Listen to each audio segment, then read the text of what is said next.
Next up on our Frozen Throne review, preview, whatever you want to call it, it's going to be Rogue. Starting off with Bone Baron. Common, 5 mana for a 5/5. Death Rattle, add 2 1/1 skeletons to your hand. Seems like an overcosted version of Igneous Elemental without the bonus of being an elemental. Definitely not an impactful card, but it isn't the worst thing in Arena, so at least it gets a 2 out of 10. Plague Scientist, common, 3 mana for a 2/3. Combo, give a friendly minion poisonous. Bad stats, you could Swashbuckler turn 1, then coin out Plague Scientist next turn to give it poisonous, which is bad. Best thing about this is you can add it to your deck when you get that quest to play combo cards, and it's a fairly cheap one to put in there. Otherwise, it's a 1 out of 10. Leeching Poison. Common, 2 mana spell, give your weapon lifesteal. Envenom weapon is better and nobody plays it. It has a potential ton of healing when comboed with Deadly Poison and Blade Flurry, but 3-card combos that don't do a whole lot aren't going to win you any games. At best, a 3 out of 10. Shadowblade. Rare, 3 mana weapon with 3 attack and 2 durability. Battlecry, your hero is immune this turn. Rallying Blade with a worse effect, and Rallying Blade sees very little play. Might have some interest in Pirate Rogue, as 3 mana for 6 damage isn't bad. We'll see most play in Arena, where it is a 3 out of 10 overall. Rune Forge Haunter. Rare, 4 mana for a 5/3. During your turn, your weapon doesn't lose durability. Rogues have no shortage of weapons with their hero power, and the vast majority of the time, that's all you're going to be using. Playing a bad statted minion to preserve your 1 attack weapon isn't a good idea. Has some potential with using it to use Envenom weapon over and over again, but nobody plays that, as I mentioned earlier, and this isn't going to make them play it. It's a 2 out of 10. Roll the Bones. Rare, 2 mana spell. Draw a card. If it has Death Rattle, cast this again.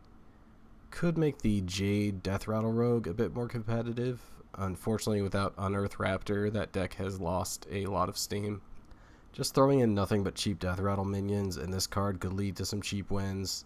It's just far too weak of a deck at this point to have this cards change that. Plus, it is a must-avoid in Arena, where it'll be worse than Novice Engineer pretty much always. For that, it's a 2 out of 10. Doomerang. Epic, 1 mana spell. Throw your weapon at a minion. It deals its damage, then returns to your hand. Not the best wording, but we get the idea. Unfortunately, rogues just don't have good weapons.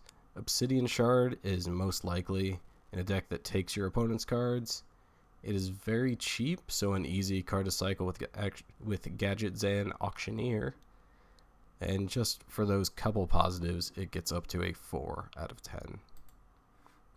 Spectral Pillager. Epic, 6 mana for a 5/5. Combo, deal damage equal to the number of other cards you've played this turn. Worse stats than a Fire Elemental. Worse effect 99% of the time as well. Big minions in a rogue deck have to make a big impact. This card does not do that. Best case, it will do 4 damage at most, the majority of the time, and that's just not worth it. It's a 2 out of 10.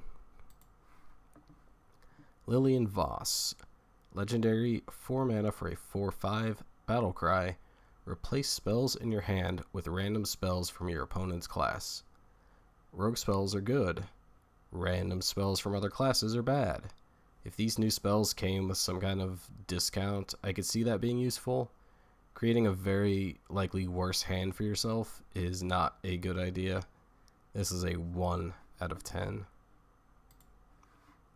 Valera the Hollow. Legendary, 9 mana, gain 5 armor. Battlecry, gain stealth until your next turn. Your hero power is now a passive. During your turn, add a Shadow Reflection to your hand. Shadow Reflection's effect is each time you play a card, transform this into a copy of it. A complicated card to say the least. Giving yourself an extra card each turn is potentially game-breaking. A second Leeroy, a third Cold Blood, any number of other good rogue cards. Also, making yourself immune going into turn 10 could lead to setting up a potential game-winning turn. Definitely worth giving a try in any combo deck that can make good use of it. For that, it is an 8 out of 10. Not many good rogue cards, in my opinion. There's 2 cards that are over a 3 out of 10, which anything 1 through 3 I consider pretty much not going to ever see play in a constructed deck. Valera, the Hollow may be the one shining star in this group. Just needs to find the right deck, and I'm sure it will be abused and people will be complaining about it soon enough.